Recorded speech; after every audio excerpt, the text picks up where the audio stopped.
Israeli parliament ने annexation approve किया है वेस्ट बैंक का, मतलब कि फलस्तीन का एक मेजर पोर्शन अब इसराइल टेक ओवर कर लेगा और अपने टेरिटरी में लेगा। आप देख रहे होंगे ये साल के सडन वहां पे बच्चों को भूखा मारा जा रहा है, स्टारवेशन, डिप्राइव किया जा रहा है उनको खाने से, और कोई भी मुस्लिम कंट्री, चाहे वो अरब मुल्क हो या नॉन अरब मुल्क हो, कोई भी आवाज नहीं उठा रहा है। लेकिन क्या आपको पता है कि इसके पीछे एक बहुत बड़ा राज है कि सडन इतनी तेजी से इसराइल इतने मैसिव मेजर स्टेप्स क्यों ले रहा है इस साल? इनके प्लान को एक्सपोज मैं करूंगा इस वीडियो में, जहां पर इसराइल ज़ायनिस्ट इसराइल का एक बहुत बड़ा मास्टर प्लान है, जहां पे ये जोहर्स मिस्टिकल टाइमलाइन को फॉलो कर रहे हैं। ये काफी कबलिस्टिक इनकी किताब है, जिसके हिसाब से ये साल इनके कुछ प्लान्स को कैरी आउट किया जाएगा। ग्रेटर इसराइल का मस्जिद अल अक्सा को ये टारगेट करेंगे बहुत जल्द, थर्ड टेंपल बनाने के लिए, दज्जाल के अराइवल के लिए।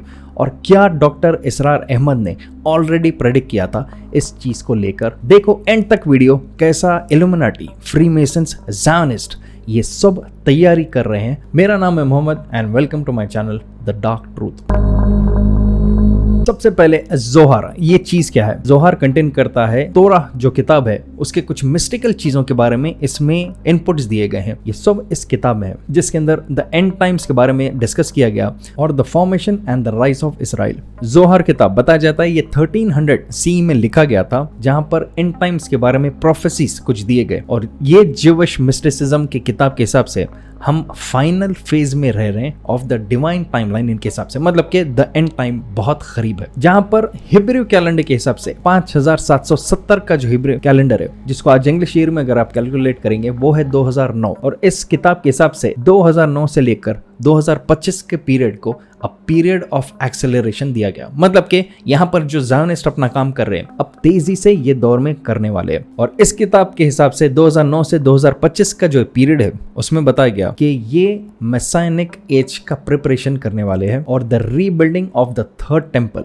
की तैयारी ये बहुत तेजी से इस दौर में शुरू करेंगे। इसलिए अब अगर पिछले 15 साल से देख रहे हैं, काफी एक तेजी से इसराइल टेक ओवर कई सारे टेरिटरीज को फलस्तीन के कर रहा है, और अतराफ के अरब मुल्क को वो बहुत तरीके से खामोश बिठा रहा है उनके अंदर रेवोल्यूशंस लाकर। तो ये साल की खासियत क्या है? इस किताब के हिसाब से हिब्रू ईयर 5785 जो होता है इंग्लिश ईयर में 2025, जो अभी का दौर चल रहा है, ये पर्टिकुलर सिग्निफिकेंस होल्ड करता है, काफी वैल्यू है इस साल की इनके इस जोहर किताब में, जहां पर बताया जा रहा है कि ये एक गेटवे पीरियड को रिप्रेजेंट कर रहा है ये साल, मतलब कि एक टर्निंग पॉइंट जिसके बाद इररिवर्सिबल स्टेप्स स्टार्ट हो जाने वाले हैं इनके मसीहा, जिसको हम दज्जाल कहते हैं, उसको लाने के लिए, थर्ड टेंपल बनाने के लिए। और यहाँ पर जो कबालिस्ट, जो जादू टोना करने वाले लोग होते हैं इनके, ये और ज़ायनिस्ट, उनके हिसाब से 2025 एक अहम साल है जहां पर कई सारे पॉलिटिकल शिफ्ट्स इनको क्रिएट करना है और ground work for temple reconstruction start करना है। मतलब कि तीसरे टेंपल, द थर्ड टेंपल की तैयारी अब फुल फ्लेज इनको स्टार्ट कर देना है। तो एक तरह से इसको समराइज करें तो 2025 एक लॉन्च पैड ईयर है इनके इस किताब के हिसाब से थर्ड टेंपल का कंस्ट्रक्शन स्टार्ट करने के लिए। और ये इनके टाइमलाइन के हिसाब से बता रहे हैं कि इनका जो ज्यूइश मसीहा है, जिसको हम दज्जाल कहते हैं, क्रिश्चियंस द एंटीक्राइस्ट कहते हैं, इसको वेलकम करने की तैयारी में ये एक अहम हिस्सा है। और इसको वेलकम करने से पहले इनके प्रोफेसी के हिसाब से थर्ड टेंपल कंस्ट्रक्ट होना है, ग्रेटर इसराइल को फॉर्म होना है। अब इसको रिलेट करते हैं इस साल एक्चुअल हो क्या रहा है। अगर आप देखेंगे पिछले कुछ हफ्तों से एक्चुअल देखा गया तो पिछले 1-2 साल से इसराइल बमबारी कंटिन्यूस कर रहा है फलस्तीनियों के ऊपर। और अब रिसेंटली इसराइली कैबिनेट ने अप्रूव किया एनेक्सेशन ऑफ वेस्ट बैंक, मतलब कि वेस्ट बैंक का जो हिस्सा है जो फलस्तीनी के अंडर है, उसको ये अपने टेरिटरी में अब इंक्लूड कर देंगे। अगर आप गौर करेंगे वेस्ट बैंक को ये काफ़ी टेक ओवर ऑलरेडी कर चुके हैं, और गाजा का जो एक स्ट्रिप है जो समंदर के पास है, इसको ये पूरी तरह इस बार स्टाफ कर रहे हैं। आप देख रहे हैं कई सारे इंस्टाग्राम रील्स पर, यूट्यूब वीडियोस पर, शॉर्ट्स पर या सोशल मीडिया के कई सारे वीडियोस में, जहां पर बच्चे, बड़े, बूढ़े सब भूख से मर रहे हैं, और इसराइल किसी भी तरीके का खाना, पानी और किसी भी किस्म का मेडिकल एड, फूड सप्लाई किसी को भी बॉर्डर क्रॉस करके इन लोगों तक पहुंचाने नहीं दे रहा। मतलब कि अगर यहाँ ये बमबारी करने के बाद भी फलस्तीनी नहीं हटे तो ये उनको भूखा मरवा दे रहा है वहां पर, ताकि ये कंप्लीटली टेक ओवर कर सके। और आप देखेंगे कि ये एक नया स्टेप सडन एक्सट्रीम तरीके से स्टार्ट हुआ, मतलब कि 2025 में इनको ये स्टेप को कंप्लीट करना है, और कंप्लीटली ये किसी ना किसी तरीके से मेजर पोर्शंस ऑफ फलस्तीन अब टेक ओवर कर लेंगे, अपने इसराइल की टेरिटरी में ये अटका लेंगे, ताकि इनका ग्रेटर इसराइल का सबसे पहला कदम अब स्टार्ट हो जाए। अब यहाँ पर देखते हैं ग्रेटर इसराइल एक्चुअल है क्या। ज्यूइश माइथोलॉजी और बाइबलिकल कॉन्सेप्ट के हिसाब से ग्रेटर इसराइल है ज्यूइश ओनरशिप सारे जमीन का from the Nile to the Euphrates, जिसमें इंक्लूड होता है कई सारे पोर्शंस इजिप्ट का, जॉर्डन, सीरिया, इराक और कुछ हिस्से सऊदी अरेबिया के। अब आप सोचेंगे क्या ये एक कहानी है? नेतन्याहू ने रिसेंटली यूएन असेंबली में भी ग्रेटर इसराइल का मैप बताते हुए कहा कि इस तरह से हम इस चीज को आगे बढ़ाएंगे। कई सारे मैप्स, कई सारे यूएस फॉरेन पॉलिसी के जो डिसीजंस है वो इस चीज को सपोर्ट करते हैं। और देखा गया तो कई सारे ब्यूरोक्रेट्स, डिप्लोमेट्स, जो पॉलिटिशियंस है अतराफ के मिडिल ईस्ट के लोग, मुस्लिम कंट्रीज के, उन सबको पता है कि ज़ायनिस्ट इसराइल का यही मकसद है। नेक्स्ट चैप्टर पे आते हैं कि ग्रेटर इसराइल फॉर्म करते हुए थर्ड टेंपल का क्या रोल है। थर्ड टेंपल क्यों इसको कहा जाता है जिसको ये कंस्ट्रक्ट करना चाह रहे हैं, इस चीज को मैं शॉर्ट में बताऊंगा।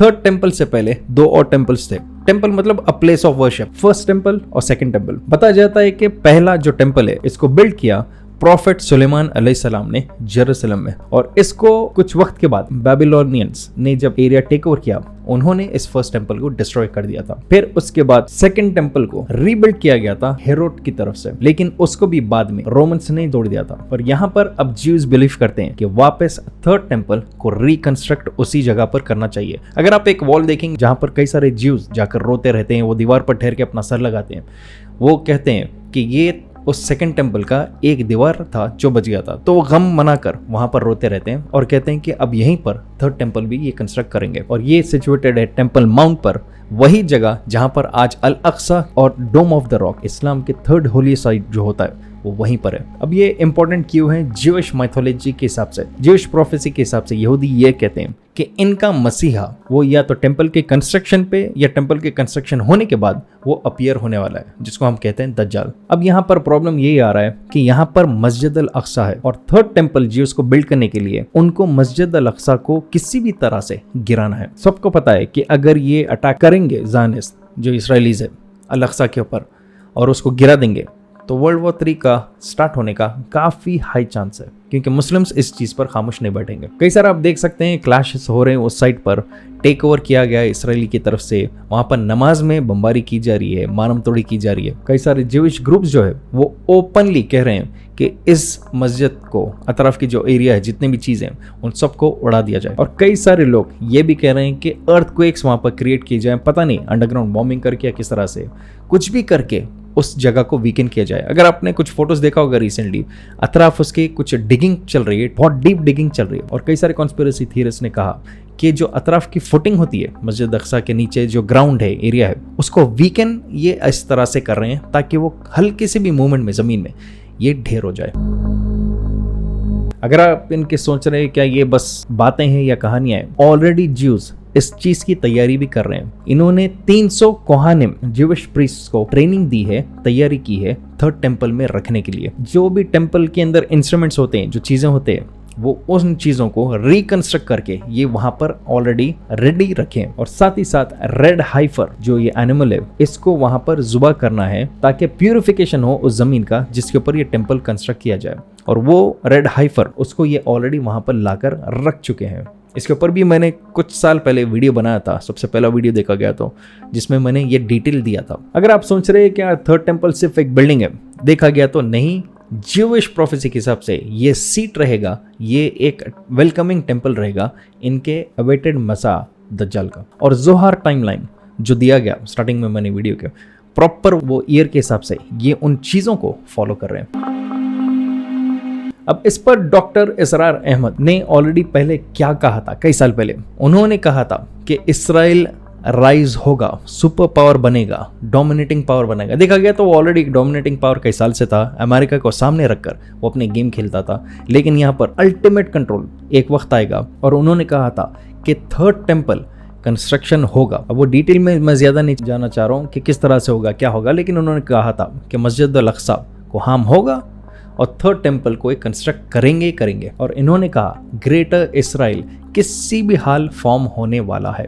अगर आप देखेंगे आज के हिसाब से, जिस हिसाब से इसराइल में अपनी मनमानी कर रहा है, एनेक्सेशन की जो अभी 2-4 दिन पहले उसने बात किया, इस चीज़ को एक्सपांड कर रहा है, शायद वो आगे जाकर और भी एक्सपेंशन करेगा। शायद ओपनली इसराइल डिक्लेयर नहीं करेगा, हो सकता है वो अंडरस्टैंडिंग में वो टेरिटरी के लॉज या जो भी चीज़ें वो अपने अंडर रखेगा, वो पता नहीं क्या हिसाब से ये लोग चलेंगे। उसके बाद तैयारी शुरू हो जाएगी सबसे बड़ा फितनेबाज दज्जाल के आने की।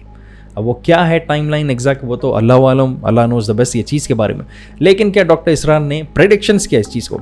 देखा गया तो वो चीज़ों को स्टडी करते थे, लॉजिकल सॉल्यूशंस निकालते थे। ग्लोबल पावर्स, जो पॉलिटिकल शिफ्टिंग है, जिस तरह से पावर शिफ्ट्स हो रहे हैं, उस चीज़ वो स्टडी बहुत एक्सपर्ट तरीके से करते थे। और इस्लामिक जो हमारे एंड टाइम्स है, जो हदीस है, उसके साथ ये इन्फ्यूज़ करके एस्केटोलॉजी जिसको कहते हैं, ये हिसाब से एक लॉजिकल एक्सप्लेनेशन देते थे आने वाले वक्त का।